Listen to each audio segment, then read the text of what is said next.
Mm-mm-mm-mm-mm-mm. Hey guys, this is Christopher Anderson here. Welcome to the first live Q&A with Doggy Gilly Performance. This is really cool. I actually no idea what I'm doing right now. So this you have to give me a couple of seconds. This is totally new to me. Uh, Seems like things are going good. I'm just gonna wait a couple of minutes, and then people can join in.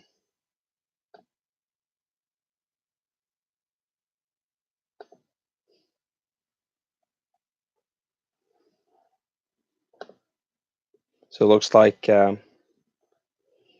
is working.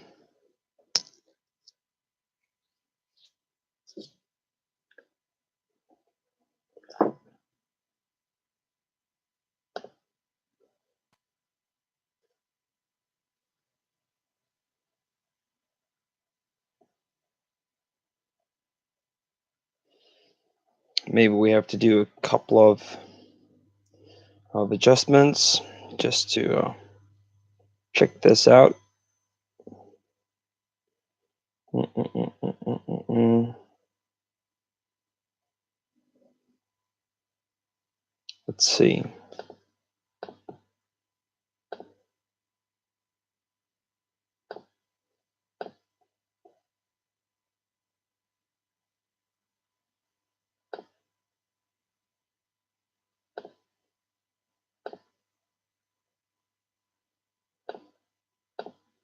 If we make it public and then save it, see if that works.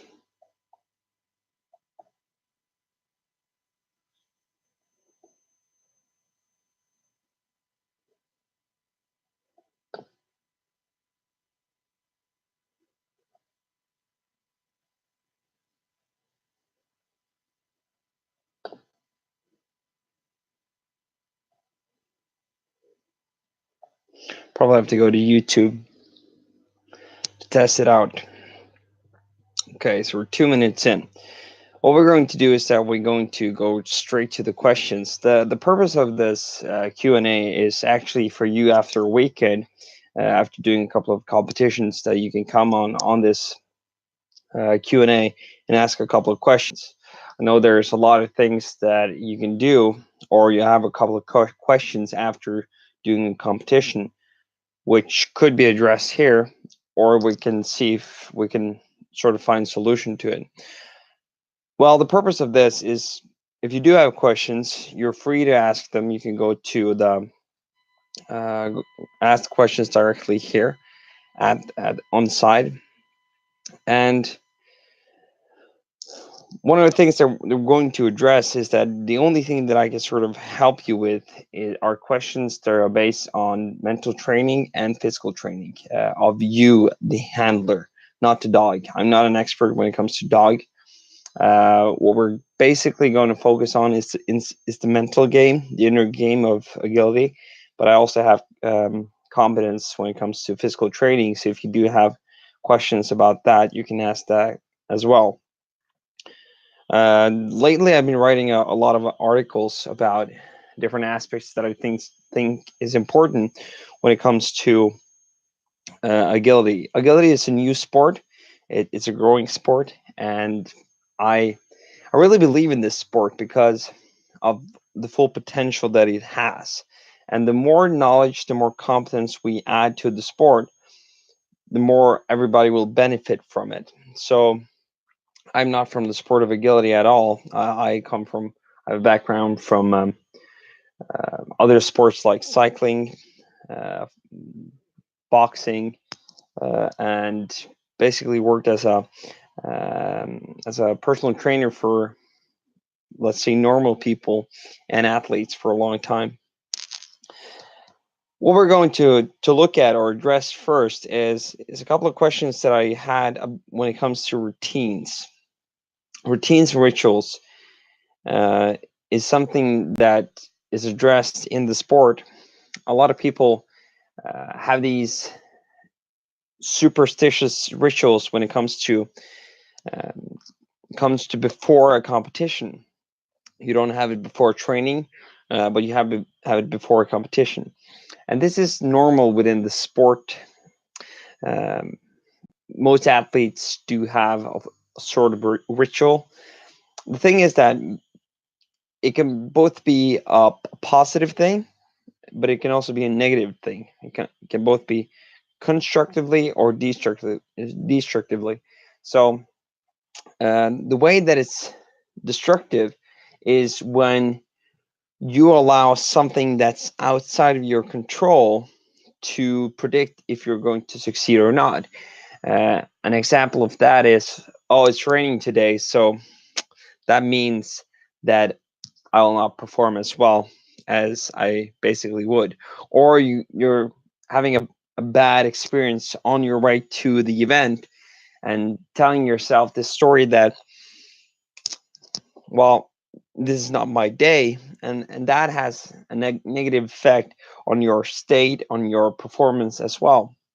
So that's something to become truly aware of. Other things um, could be how other people react, if there are people showing up, or maybe even if people show up that might affect your performance. So all these things are actually beliefs that you have about what needs to happen in order for you to perform well, or what needs not to happen in order for you to perform well. So these are basically beliefs, and a belief is more like a tabletop, and it has an idea. It could be true or false, positive, negative, doesn't matter. And then you just support that tabletop with legs that we call proof, like past experiences, things that have been said to you. Like I can actually make people believe that this is a lucky battery, and this battery has a super positive effect on your performance as long as you take it with you. And that's absolutely possible for people to believe these things, especially because we need something to believe in.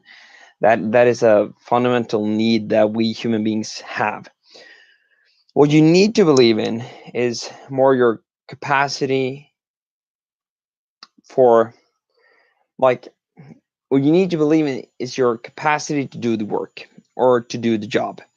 So there are a number of things that you can do in order to create good routines that are actually beneficial and constructive, that will build you up.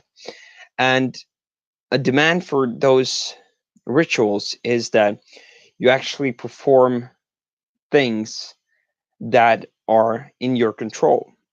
The purpose of a ritual, or the purpose of a routine, is for you to actually gain a form of safety, or feeling safe, or feeling that you're in control. And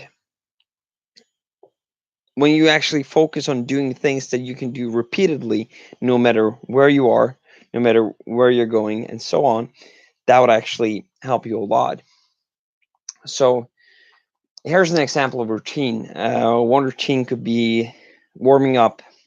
What I like to do when I before I do something really important, important event, important test, especially running, because I don't enjoy running that much, especially when you do like 3 kilometer runs, test run like that. What I basically do is have a good warm up, like start walking, then slowly jogging, and then I do a couple of sprints, about 2 minutes, 2 minutes run, and then a short break or a break for 2 minutes, and then another like interval or sprint for 2 minutes, just to have a sense of specific warm up.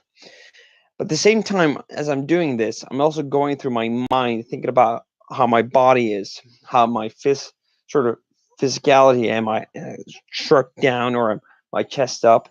I also go around beating my chest because that works for me. It's just because it works for me. It doesn't work for everybody, but it gets me like pumped up. And then I go through sort of my basic routine of doing the Muhammad Ali, where he says, I wrestle with an alligator, I tussle with a whale, and doing that over and over again, because it really pumps me up. So when I go to the race and start running, I'm not scared. I'm not worried. I'm more focused on what I'm supposed to do.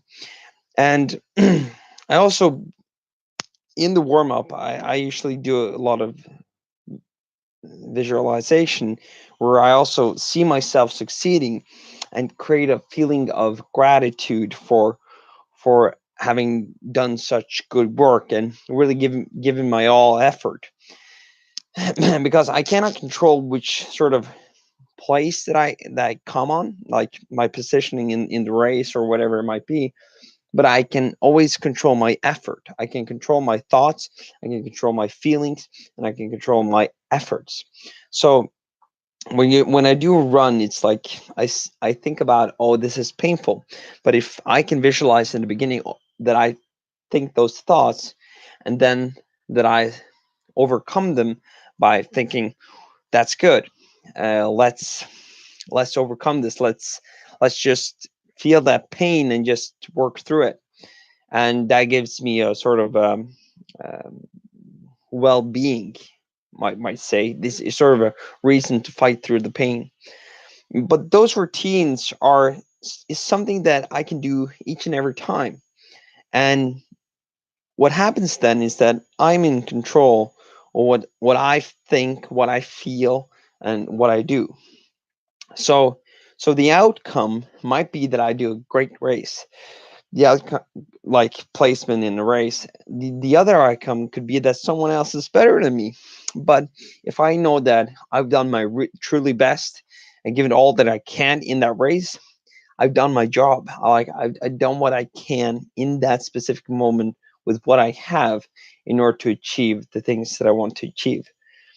Because you cannot control what ranking you get, because someone better than you can show up, but what you can control is yourself in the course.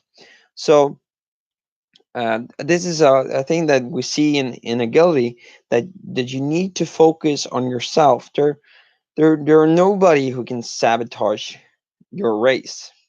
Nobody, because you're alone on the field with your dog. So it's really determined based on your skills, your ability. So so those are truly the things that you're measured by. One thing that is important is also this, to look at competition. What is competition? And that's a question that I I get asked a lot. What is competition? It depends truly on what your goal is. There are competitions that are important, and there are competitions that are less important. And you should really distinguish between which um, competitions are important and which are not, because then you can use the less important as sort of a training for the most important ones. So um, you have to test this out. For some people, they have an ability to think that each and every competition, no matter what competition it is, it's training. That's what they think. Um, some people have to think that each and every training is competition. So you need to figure out what works for you. I know that for me, I can think, I probably think that this is training, and have no problem with taking really important tests or competitions as viewing them as an experience or way of training for me to improve and get feedback.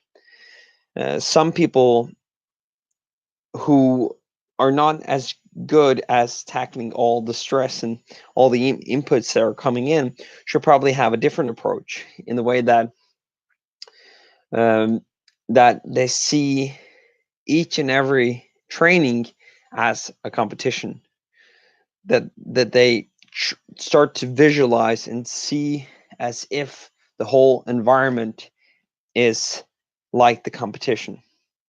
So what you can do there is really train on putting yourself in that unknown environment. So if you're going to like the World Cup or World Championship or something like that, like really high or something that scares you, you should think about, okay, how does that environment look like?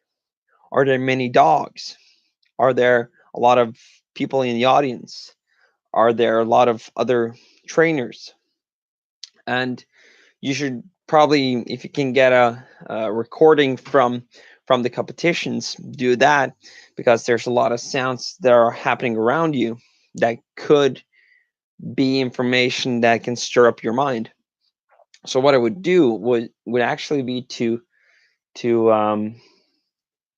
record on your next big event, get someone to record all the sounds of the environment. I would probably do that when I go to the World Championship. I will record the sounds in the environment so that people, you can use it and use it for training. So if you're training specifically for an important event where the audience sort of scares you, and that really gives you over pitch of stress, then you can put yourself in that situation over and over and over again until you learn how to master it. That's probably the best idea to solve that problem, because that's what we call, if you're afraid of, let's say, an elevator, you have some sort of phobia towards elevators, which is perfectly normal. It's sort of a connected to phobias between claustrophobia and the fear of falling. Both are very natural phobias. If you do have that, the best thing you can do is to gradually expose yourself for that environment. So that could be like, okay, if you see an elevator, just move towards the elevator and go to a point where you feel like, okay, now the anxiety is coming. Now I feel sick. And you just stand there. Don't go closer, just stand there until, like, if you feel that is from a 0 to 10, if it's a 10, stop. If it's a 7, stop. And then you stand there until you feel that it sort of goes down. And when it's about 3 or 4 and you feel safe again, you take a step forward, closer to the elevator. And then you probably pike up again. And then we'll go gradually down because you're standing there and say, this is safe. So you're getting new experiences over and over again.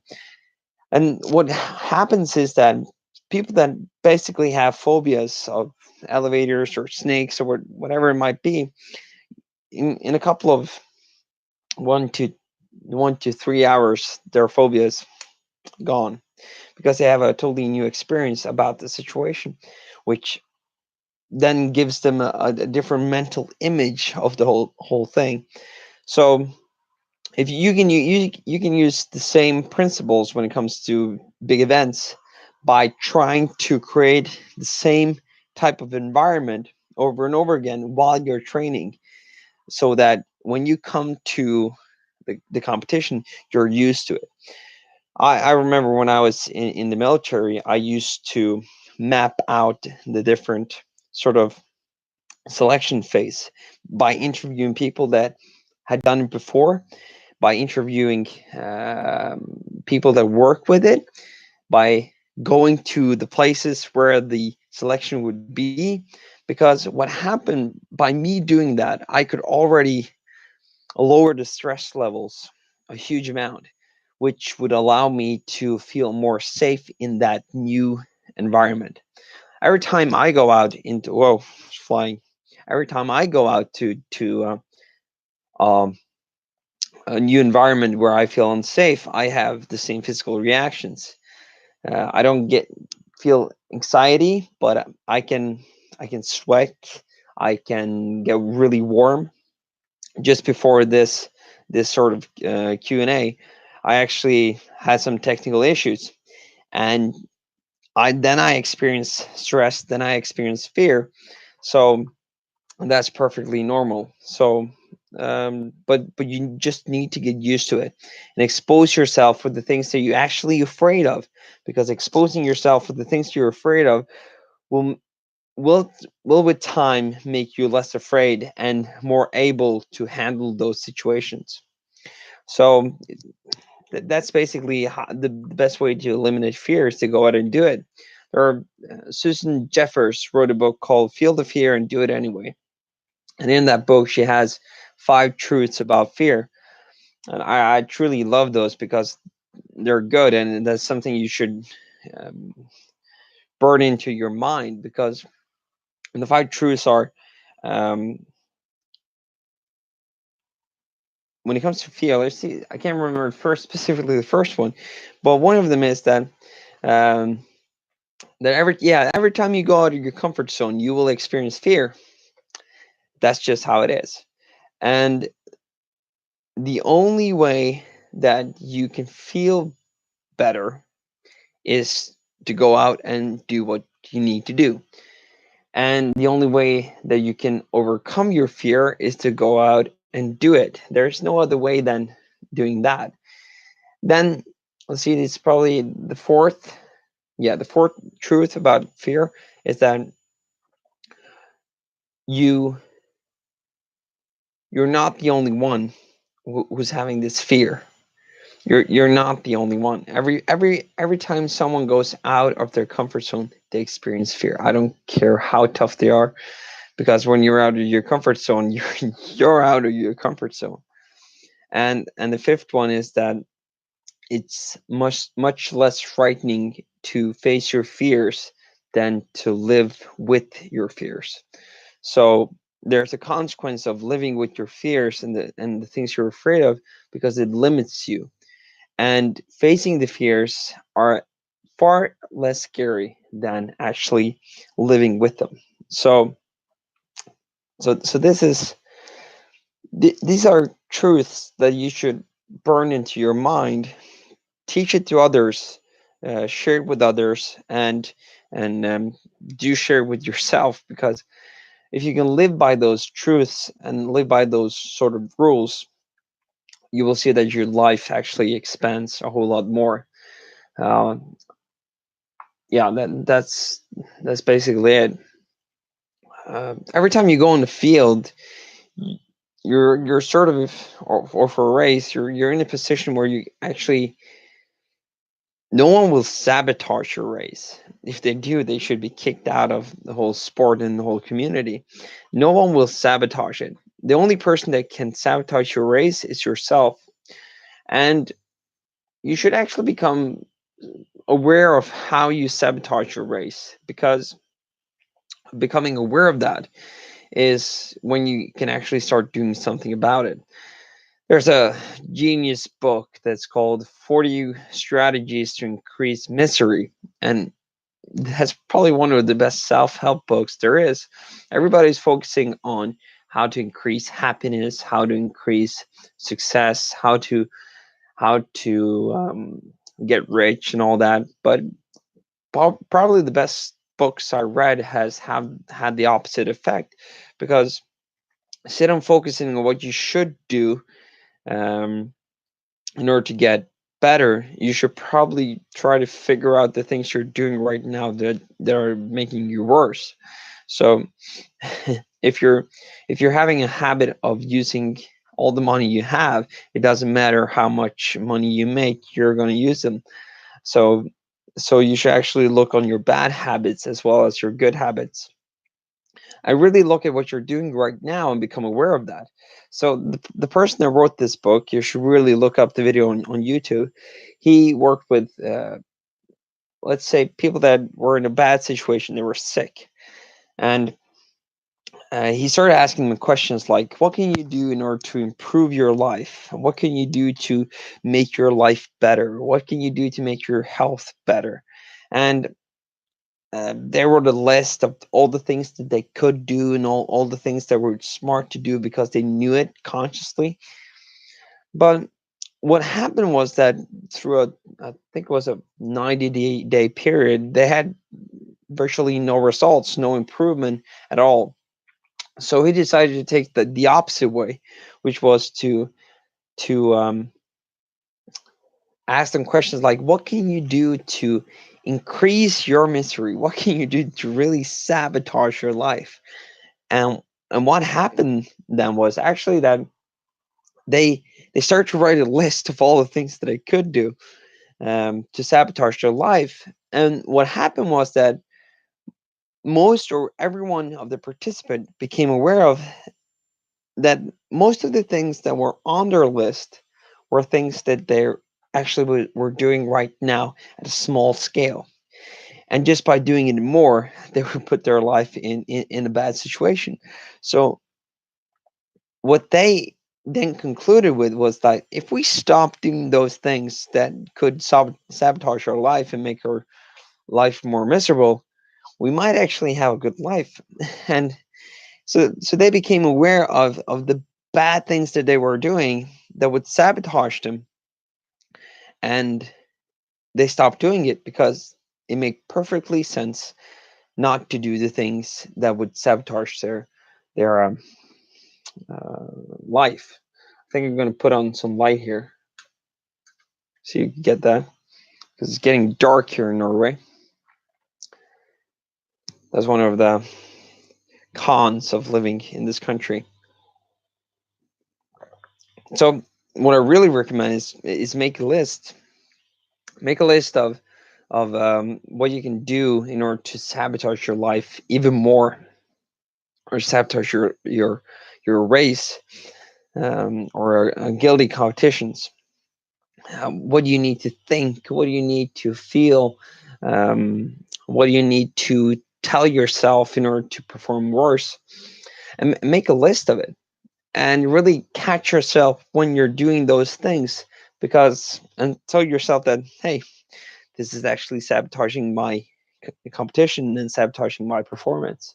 So that's an interesting thing. Maybe I should write something about that, because I actually enjoy that book, and there's a couple of good podcasts, and I think it's also a new and different strategy and better set of questions than has been asked before.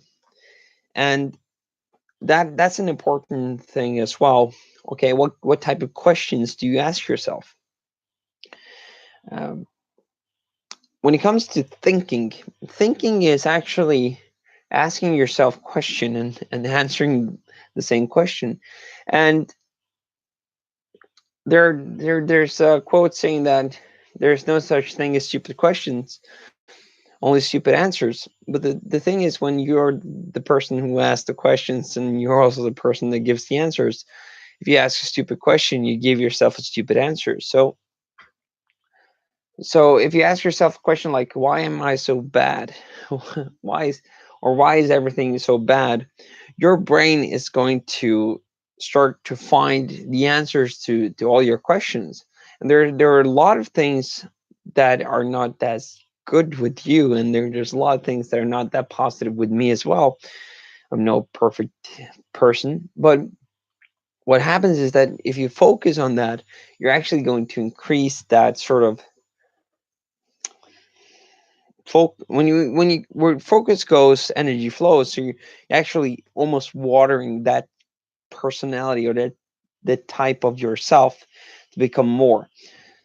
So if you start asking yourself questions like, what can what is good in my life? What do I have in my life that is good for me? That's the way you focus on the things you have, instead of asking yourself, what do I want in life? What do I desire? It is part of the goal setting questions. Um, and that's an interesting thing that we don't talk about too much in the personal development industry, is that everybody's talking about this goal that you should want. At the same time, as you're looking towards that goal, you should also sit down and you should look at, what do I have right now that I can appreciate? And if you have good health, you can appreciate that.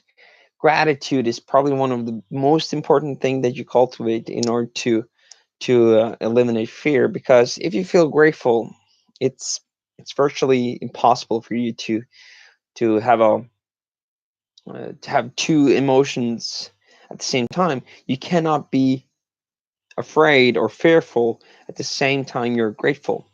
So imagine that we have this cup, right? And you're grateful, so it's full of great things. Instead of fearful, which is full of fear. So you have to, when you're grateful, the cup is full. You're full with a sense of gratitude, things that you can and are sort of grateful for, and things you appreciate. Um, what happens is that Tony Robbins used this quote a lot, and I think it's a good thing. If we can replace our expectations with appreciation, we will change our life in a very short period of time. Just have to close the window here. It's getting cold as well, dark and cold. But and that's an important thing. When it comes to goal setting, you have to know exactly where you want to go. That's important. That's an important part. But you're not need to stay there all the way. You have to think of where you are right now and what you can actually appreciate along the ride. Because setting goals is like going from A to B. It's like you're going from Berlin to Paris. It's like that's the destination where you are, and that's the destination where you want to go. You set the destination, but you don't sit all the way and think about Paris. You just know where Paris is. Paris is a location, is a very specific location on this globe, a specific position in a map. You can go to Paris and you should probably find an address where you're specifically going to, maybe a specific hotel. And then you figure out the address, and then you figure out exactly where you are, and then you plan the route, or you use a GPS in order to get you there. But you don't sit and think about Paris all the way. You can talk about things that you're going to do in Paris. That would probably be a good idea. But you will focus more on what's in front of you. If you're driving a car, I would recommend that you're not sitting there daydreaming, but you're actually sitting there and trying to figure out where's the next place that I'm going, what is happening straight right now, what could I appreciate, and really sit there and appreciate the nature and the experience that you're having in this moment, because that makes the ride much more pleasant, instead of sitting like a little child and in the back seat saying, "Are we there yet? Are we there yet? Like, when do we get there?" And, "Oh, we're not there yet, so let's get angry." And this is probably not the right person to talk about this, because I'm quite impatient myself, and I'm often as the 3-year old who's sitting there and asking those type of questions. Why aren't we there yet? But you'll learn. I actually learn more of adding value to you than actually reading it myself. That's how I become consciously aware of all my own faults. But you have to have a sort of patience when it comes to getting there, um, especially when it comes to changing your self image, when it comes to getting in better physical shape. If you know that's a problem, yeah, it's a problem. Let's do something about it. We need to work hard, but it's not done overnight. It's not. If you think that's, if you think changing your physical performance is done overnight, it's not. It takes time. But you can do a lot in a shorter period of time that you think you can. It's like if you're not used to training, strength training, you can have a dramatic increase in 3 months. We're talking about up to 15-25% stronger, and being 15 to 20%, 25% stronger than you used to be, that has a dramatic effect. Like if you have a car and you increase your car's performance with 25%, that's a big increase.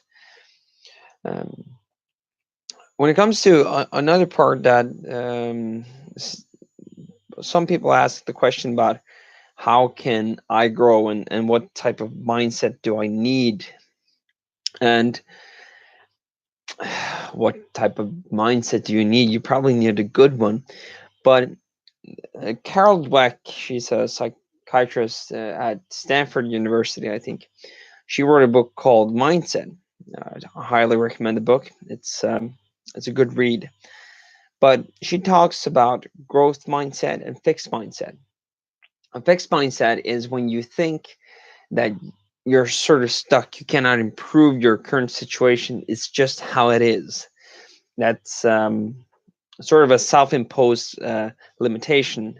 You can also associate it with the self-image part, but there's also a growth mindset, which is a mindset that allows you to expand and grow your potential or grow your skills and abilities.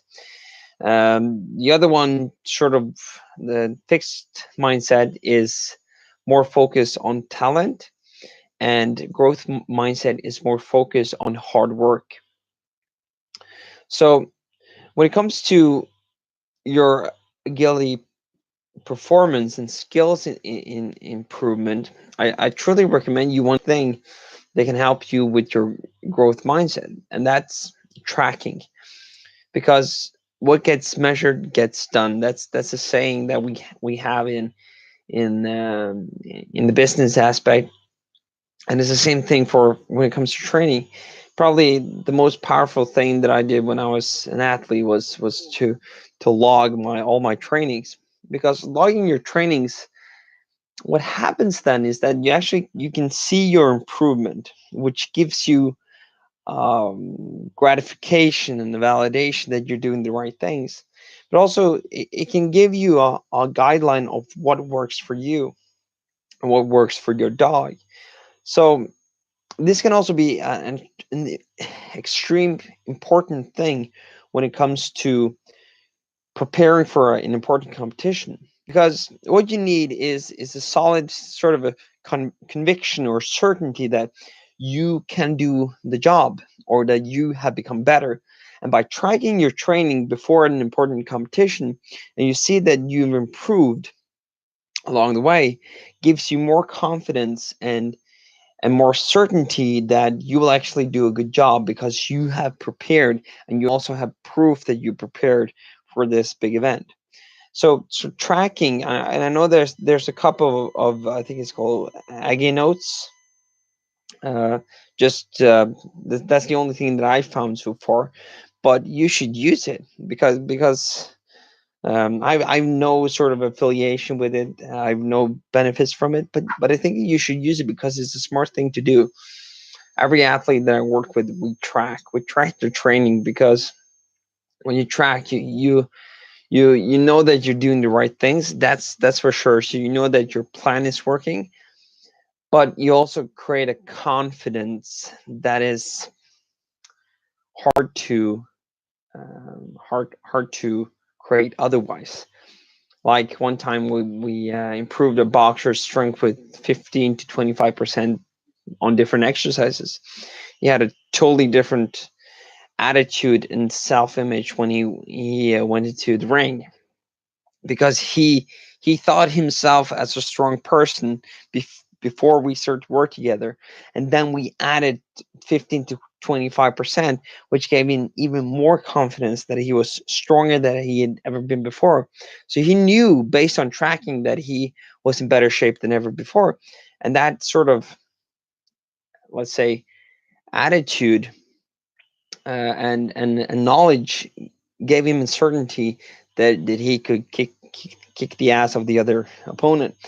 And so doing tracking of your training, of your own personal training, your physical fitness, but also using tracking for your training of your dog and the skills that you need to improve, will be beneficial. And the great thing about that is that when you go to competitions, you can also use the same thing. You can start to get feedback.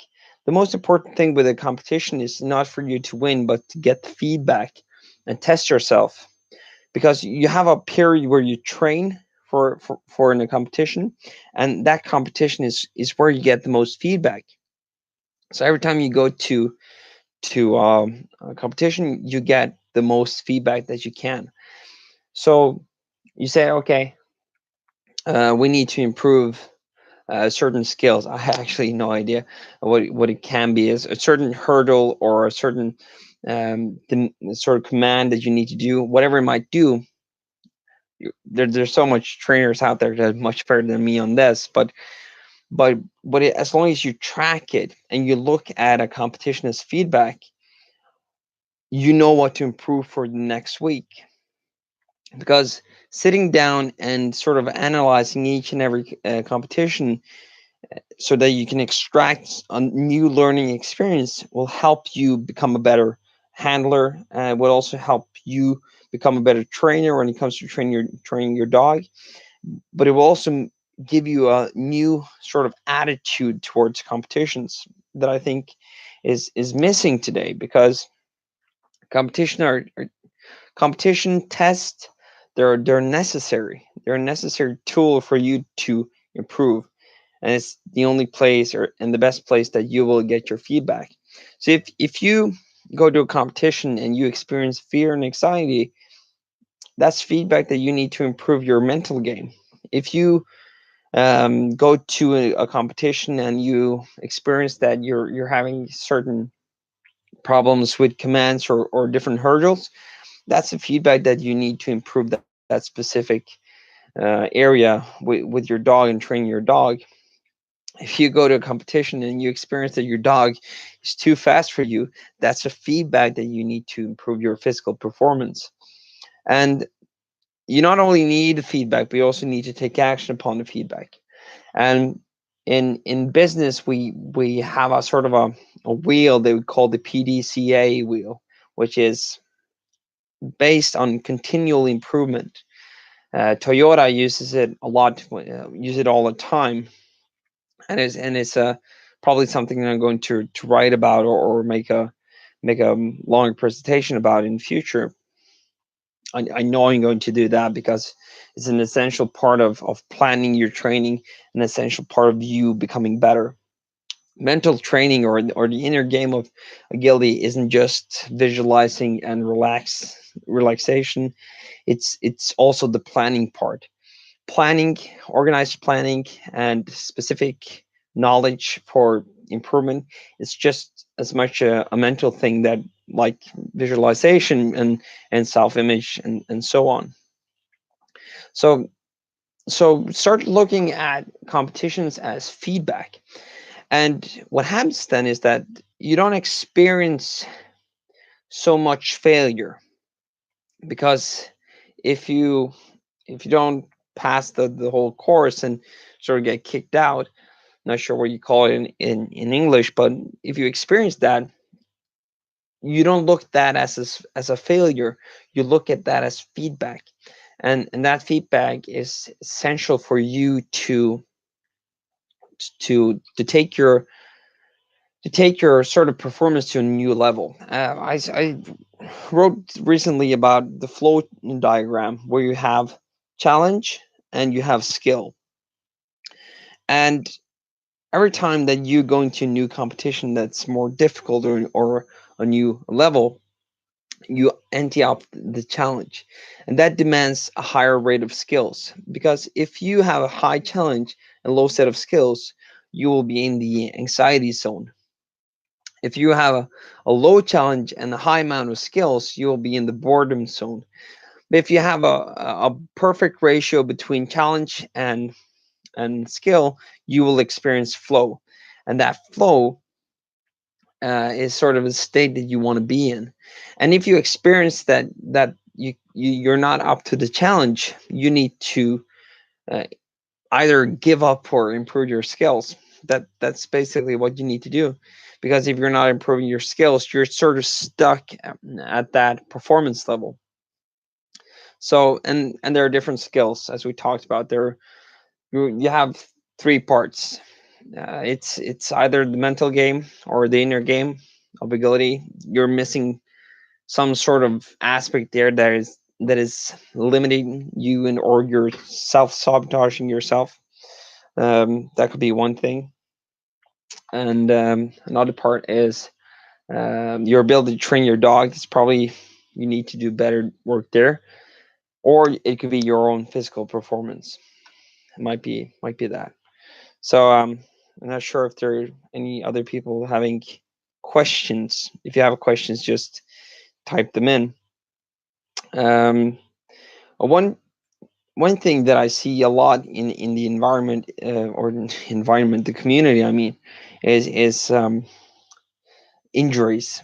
Injuries is almost like it's become a common thing and just a normal thing, and in most sports they are, but you can do a lot of things to prevent yourself having injuries.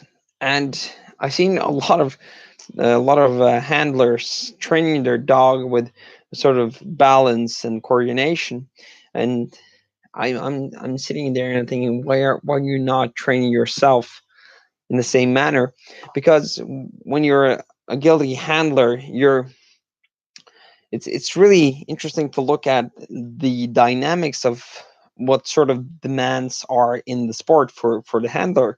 And I truly look at the handlers on the handler during an agility race, because that's where I have my knowledge and my expertise. So so what we see is that you have an increase of speed, and then you stop, and then you twist and turn. And if you're weak at certain aspects of your in your body or joints, wherever it might be, that could lead to injury. It could either lead to a sort of a instant injury, or it could lead to a injury that develops itself over time. And what is important for you to know is that if you have certain issues or certain pains, that's also a feedback from the body saying that, hey, you need to improve this. What is vitally important to decrease the amount of injury is warming up. The older you get, the more you need to warm up. That's just how it is. Warming up is essential when it comes to performance as well, because when you start, like right now, I'm in sort of a rest mode, and before I go out and do a run, I should do a warm up, because increasing the temperature in the body creates a different sort of biochemical atmosphere or environment, which can actually that if I'm not warm enough, that could actually lower my performance a lot. If I warm up properly, that will increase the performance or make me actually draw out more of my potential at that certain physical state where I'm in right now. So it's not the most important thing, but it is an important thing when it comes to that. Also, what you do in preparation of an event. So strength training is a topic that we're going to cover more in the future, and I think it's a new topic for most of you.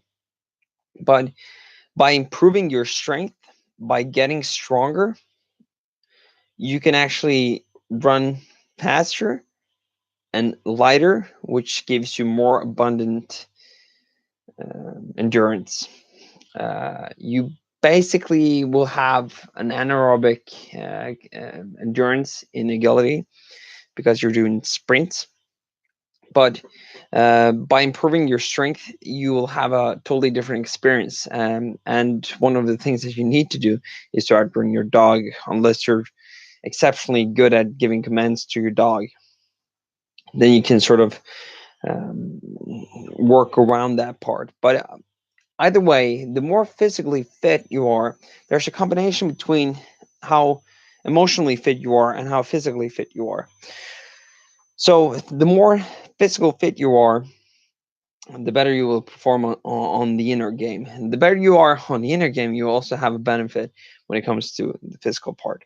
So Being better physically prepared will also make you more prepared to handle the stress and or the worry, the fear, the anxiety that you might experience. So there are a tremendous amount of positive things when it comes to being in good shape. Okay, how to change your physical state? Well, when it comes to changing your physical state or your mental state, that's we have a triad where we look at three things. And one of the things is your focus. So when it comes to focus, it's basically not just what you see, but also what you perceive. So what we mean about that is that we also use our imagination. When there's a gap of knowledge or a gap of information, we use our imagination to fill that gap, sort of create understanding and the meaning of the thing that we're observing. So sometimes we lack an amount of information and we sort of find up a story.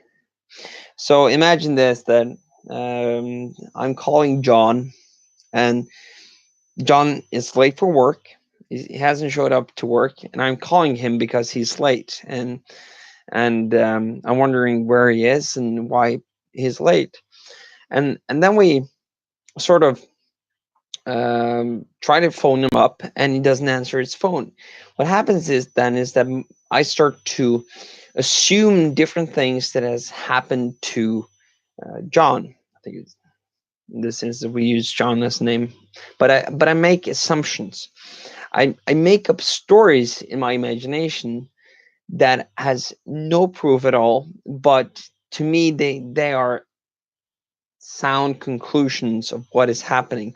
And those conclusions or those assumptions, which is an idea that we believe is true but has no proof to sort of uh, as a foundation, creates a physical reaction.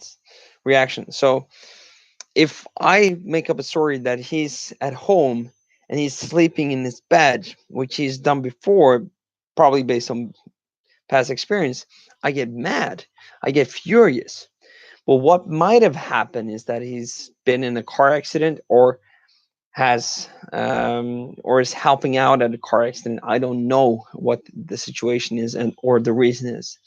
And what might happen then is if I draw assumptions and he comes back after probably being physically drained, mentally drained, and probably in a shock after uh, being in a car crash or helping out a car crash, I come there pissed out like never before because I've had enough of him um,